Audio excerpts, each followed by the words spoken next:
Κοίτα εδώ κατάσταση. Θέλω να σε βοηθήσω. Άντε. Δεν μου λες φορέσεις κορσέ?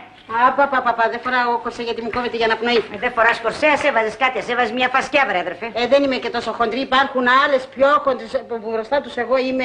Του ίνκι. Τι είναι αυτό? Είναι μια που σου μοιάζει. Άντε, τι είναι αυτό. Άστο που φτάνει. Παίρνε. Έλα, άντε να δω πώς θα περάσεις εδώ μέσα. Πού είναι το μανίκι? Χάσαμε και το χέρι, έλα. Άρα τι παθαίνω σήμερα εγώ. Είναι δουλειά. Στάσου. Τι να σταθώ. Άντε. Να ορίστε, το έκανε στενό και δεν περνάει από την κοιλιά. Σούζη, έφαγες. Σούζη, έφαγες και ας τη συζήτηση. Άσε. Σου λέω, Πελαγία, πως κάνω δίαιτα. Άσε, τρως. Σούζη, τρως. Και ψεύδεσαι και τρως. Στη ζωή του άντρα μου. Άπα, σε βλέπω χείρα στη συζήτηση. Κουνήσω από τη θέση σου. Η στεναχώρια με παχαίνει εμένα. Άσε. Τι στεναχώρια έχεις, μωρή? Τον άντρα στον έχεις, τα ελέη του Θεού σου φέρνει, γιατί να στεναχωριέσαι? Λίγο είναι να βλέπεις τους άλλους να τρώνε και εσύ να μην τρως τίποτα. Σώπα τώρα, τρως και κρυφοτρως και τρως και πολύ. Δεν με πιστεύεις. Όχι, δεν σε πιστεύω. Ορίστε, Τι εδώ πέρα.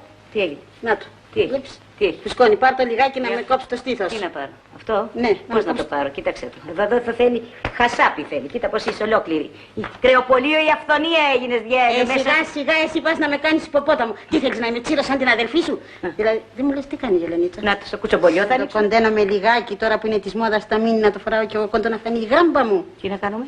Να φανεί η γάμπα μου. Τι να φανεί, σαν μοσχαρίσια πόδια είναι αυτά. Έλα. Άστε, μη μου λες τρέλες. Μη μου λες τρέλες, πρόσεξε καλά, θα στο σκίσω και θα σε στείλω στο σπίτι με το βρακί.